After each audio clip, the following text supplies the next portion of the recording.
Welcome to Redbud Gallery. I would love to introduce you to our Artist of the Month, Colleen Blackard. Hello.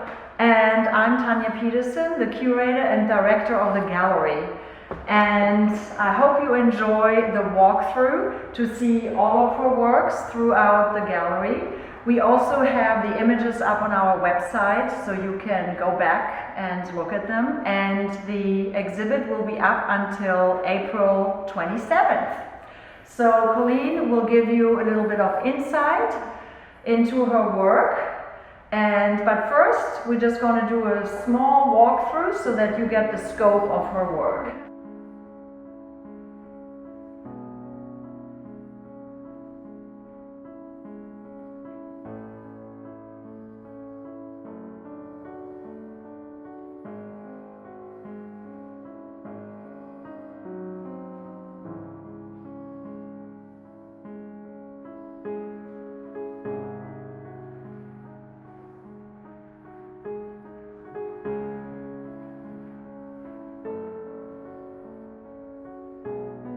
I wanted to start talking about this particular piece, Fate. This is all from the Abandoned series, and I've been working with drawing for a long time. I've been using ballpoint pen primarily, but for this piece I wanted to work larger, so I started working in archival marker. You can see the circular technique that I've developed with drawing. It's very time intensive to get all these crazy darks. And there's quite a few pieces of the scale of the series. But this particular one is called Fate, and it's about this impending tornado next to the abandoned barn. So yeah, here this barn is out in the middle of the field and it has no idea what's coming for it. And I started thinking about this particular barn. It's near my family home in Austin, Texas. And I was really drawn to it for a while and I couldn't figure out why until I realized it's my personal symbol. So here I am, this abandoned barn, telling my story through these crazy ups and downs and finding my way back to myself. So here's this barn with this giant storm coming towards it, and this particular one is an overly dramatic storytelling of the birth of my sister.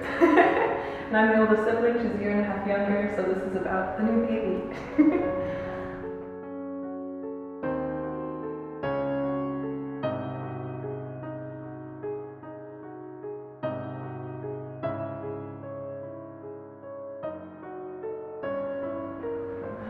Yeah, so going from there, here's another drawing like that. This one is actually in ballpoint pen and it's the smaller version. I also have a larger version of this in watercolor. And this one I was thinking about ocean waves, and it was right after Hurricane Sandy hit New York, and just really dealing with what that meant and all these new disasters happening. And then being here in Houston, Texas, like thinking about all the hurricanes here as well. And yeah. So there's that, but then there's also this personal story of it, of release, like letting go and experiencing all those emotions, letting them overwhelm you, but trying to swim through the current. And then here, I moved on from drawing into monotype to kind of figure out the themes of the series, using light to tell the story more than symbols. And let's see, start with one. This one is kind of a more enchanted woods. You can see kind of like the snow thatched roof feeling.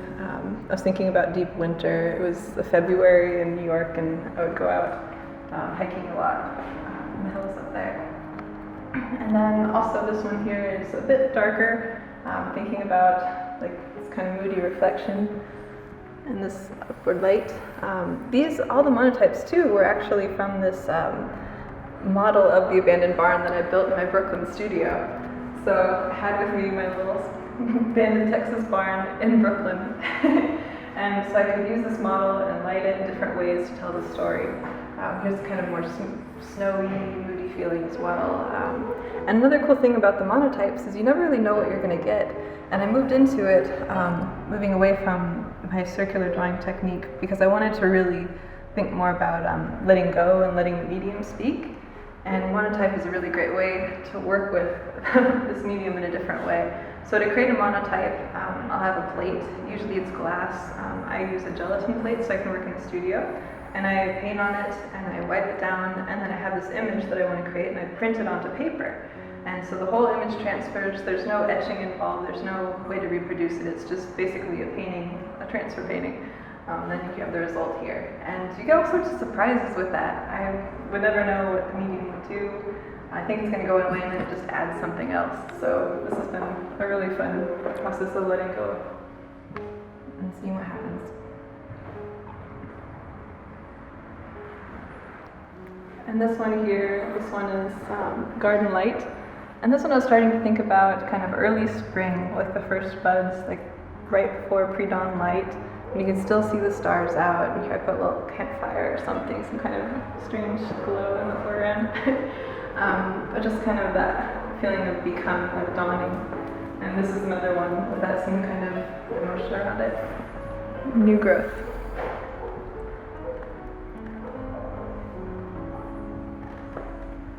Then over here, excuse me, these are larger versions, Monotype. This one I was thinking about when the barn kind of finally finds its own inner light and it sheds the structure and it explodes. This one's called Burst. And here it is, it's transformed. This next one, it's become a light in the landscape. This idea of the barn, the symbol, has moved away from the structure and kind of back integrating with the landscape in a new way, just kind of discovering the landscape as light. And then over to your right, there's another one kind of like that, this one Enchanting. Really just kind of let the medium come through and show this strange light in a clearing. Alright, and then from the monotypes, I started to move into the paintings and start with this one here. Yeah, this one's called Lighten. And I noticed that moving away from the structure of the barn, I started thinking about this dramatic light in landscape as the subject.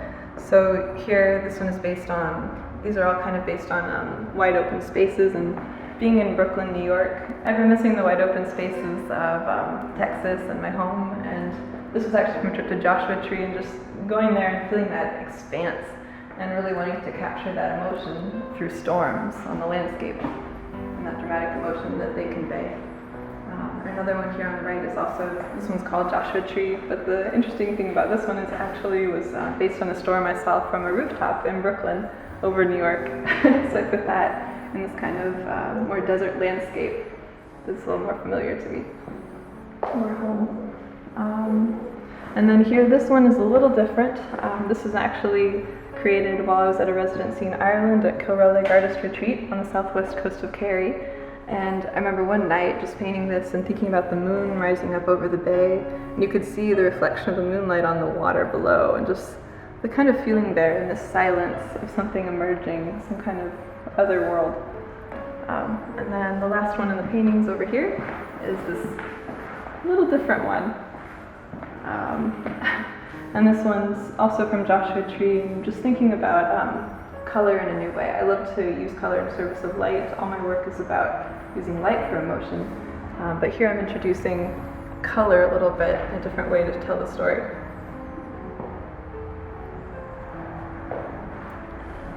So this concludes our walkthrough of Colleen Blackard's fabulous work.